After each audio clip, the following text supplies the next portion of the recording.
In 2021, right in the middle of Holy Week, we had a terrible health scare with my elderly mother. She woke up in the morning and her hand was completely swollen all the way down to the middle part of her forearm, and she couldn't move her hand.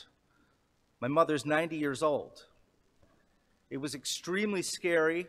We didn't know what caused it, and I was there with my brother, and of course, we immediately called the doctor and started driving to the doctor's office. And while we were in the car driving, our minds were racing with the greatest fears. Fears were running rampant. The worst case scenarios were going through our heads.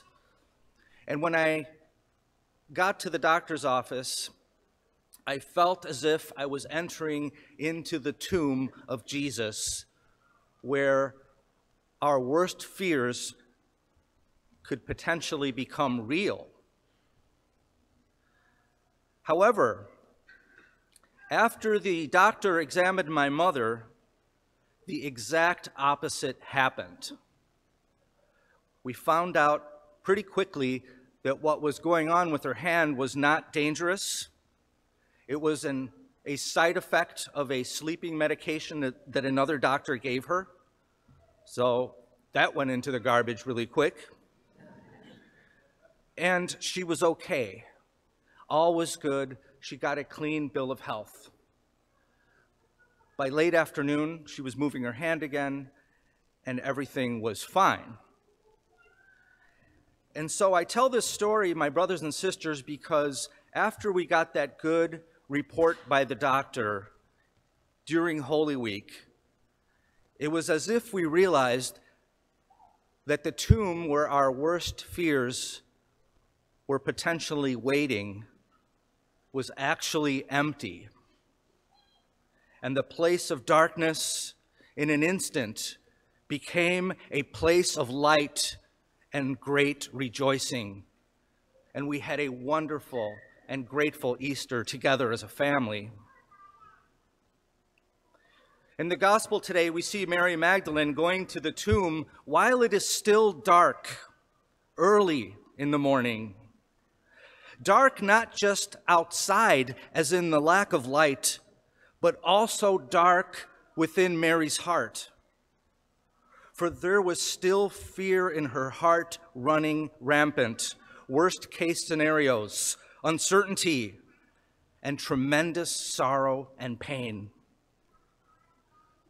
But what happened when she actually arrived at the scariest place in her entire life? My brothers and sisters, when she arrived, she soon found out that the tomb was empty. And just seeing the empty tomb instantly changed Mary Magdalene's mental landscape.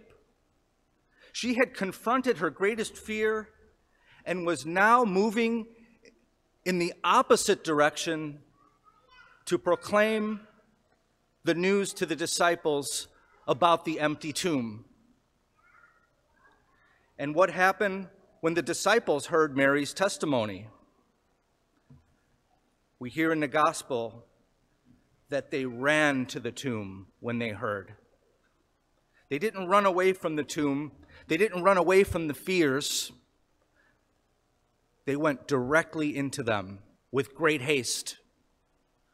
For only going to the tomb, the place of fear, the place of anxiety, could the disciples find some semblance of peace, clarity, understanding, and closure.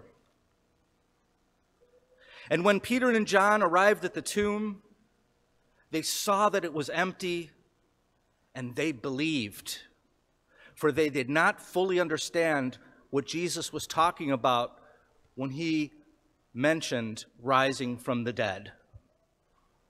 The place of their greatest fear became a place of faith, a place of light, a place of belief, because they were not afraid to enter into it. And their lives, along with Mary Magdalene, would decisively move from that point on in a totally different direction. They would no longer be motivated by fear, sin, sorrow, or a lack of faith. Instead, they would walk in the hope and joy of the resurrection for the rest of their lives. And it became their life's mission to proclaim to the world the good news of the risen Lord. My brothers and sisters, Lent was a time, a special time, for us to face our fears, our sins, our addictions that were once driving us and running rampant. These were the dead zones. These were the tombs.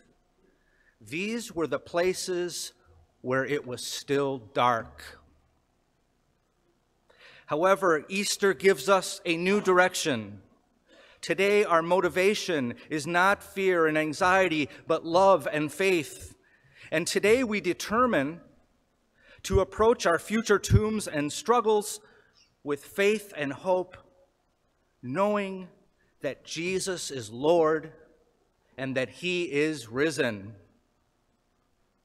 For when we walk through life with this perspective, all things are possible. Every tomb will be empty. And where we thought we would find death, we will find life, peace, and resurrection.